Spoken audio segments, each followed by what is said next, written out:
Welcome back to The Walk with me, Masi Munyangi.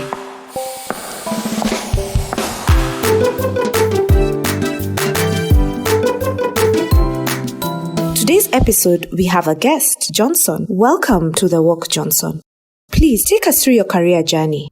Thanks. I started off in actually accounting. Did it for about 2 years. Then I realized it just wasn't it for me. So I switched, moved to insurance, started off as a customer service executive, exited 6 years later as a sales and customer service manager. From there, I went into FMCG, selling alcohols for the second largest brewer in the country. After some time, left that, went to telcos in account management. It was interesting, educational, but the culture didn't work for me. Exited, moved to SaaS now. And that is where I found my forte, and that's where I am up to date. How did the pandemic affect your career? Oddly enough, during the pandemic, that was the highlight of my career. That's when I was able to move to a very interesting company in the renewable energy sector, still in customer success. Very educational, very impactful work, excellent culture, just learned so much. As we speak, I left that organization earlier this year, not for any other reason other than just growth purposes. It's been great. It's been great. So career-wise, since the pandemic, my career has been on hypergrowth. Take us through what you did before, during the pandemic, to ensure your career takes off. Interesting. So just before the pandemic is when I left the first SaaS company that I worked for. And the reason I did this is that I saw a couple of red flags, which I would urge any career person to be on the lookout for. First and foremost, understand your job. If you start realizing you're being moved into another area that is not your profession, that should be a red flag by itself. What do I mean by this? For me, in this particular role, I was in the success team. Then, beginning of the year, that is in 2020, I was moved involuntarily to the sales department. Yes, I have a large background in sales, but that's not what I joined the organization for. And it's not something that was in line with my career. So as soon as that happened, that's when I started looking for the exit. What steps did you take towards carrying out your exit? Like everyone else, spruce up your CV, get in touch with recruiters, find out are there any new formats, are there any specific things you're supposed to pay attention to. That is the same error that I learned about ATS. That's like the automated tracking system, which large organizations use. The reason they do this is that some of these companies receive thousands and thousands of resumes every single day, and they have a talent or a HR department of about 5 people. They're not going to go through every one of those. So they automate that process, and that's what you run through an ATS. This is now one of the things that I pay close attention to make sure that it is compliant. Otherwise, you're going to be kicked out from the first step. Second thing, my favorite social media, LinkedIn. Updated it, became very active, connected with like minds, and that's actually what led to the first opportunity. The renewable energies company that I mentioned earlier was looking for someone to join the success team to handle strategic customers, and that's when they reached out to me, and a month or two later, after a few rounds of interviews, I signed a contract with them, then exited the company that I was at.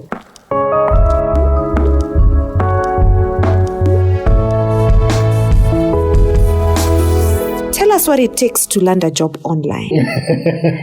That's the big question everybody has been asking during this pandemic. The truth of the matter is, online jobs are there, but scam jobs are even more. So you need to be very discerning when you're applying for these roles. I've had recruiters who have reached out to me, and when you look at their profile, it is so scarce and so shoddy, as in, okay, even if it's a code, come on, put some effort. Some of them are very outright. Others are a bit more complex because they will ask for more data than they need. And with GDPR, you need to pay attention to this, what they can ask you and what they cannot. So if they start going past those lines, you need to see a red flag and act accordingly.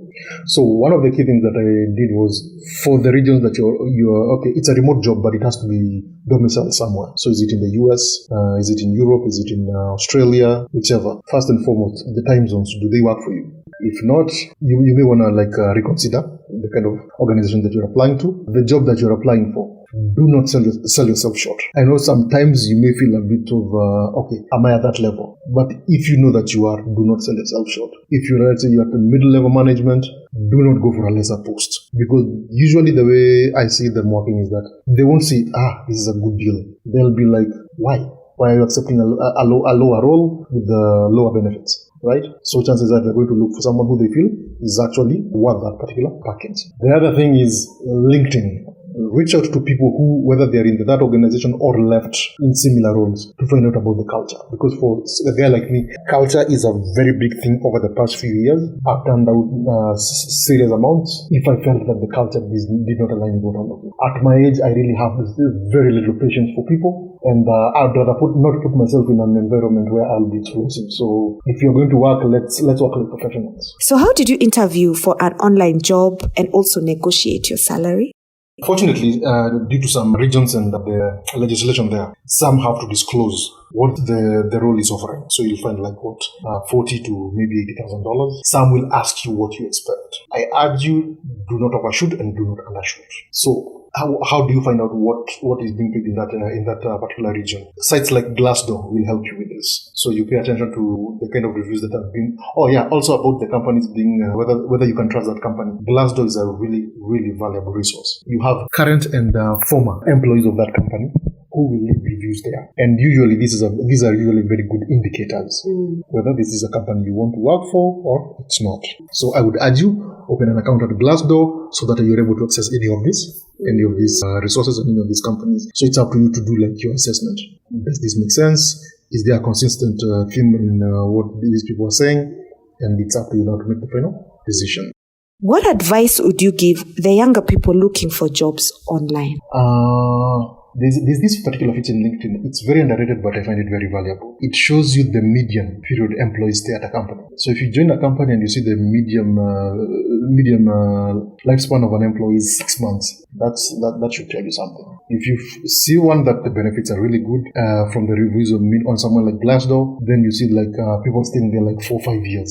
That should be at least a bit of comfort. Also, join an organization. Find out who you're reporting to. Personally, I actually do really enjoy mine, but at the end of the day, they hire you because this value you're going to deliver to the organization. So there's also value they need to deliver to you. That happens to be in form of remuneration or whatever package they offer. Some will offer you consider generous salary. Others will offer you ESOP. Others will offer you allowances. It's a multitude of things. So it's up to you to decide what you're looking for. Identify your forte. Identify what you're good at or what you want to be good at.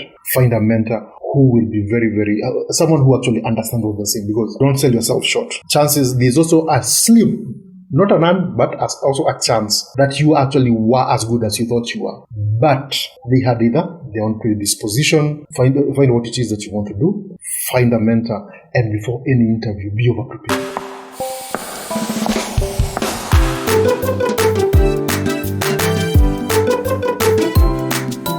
So there you have it. Life is digital. Online jobs are there.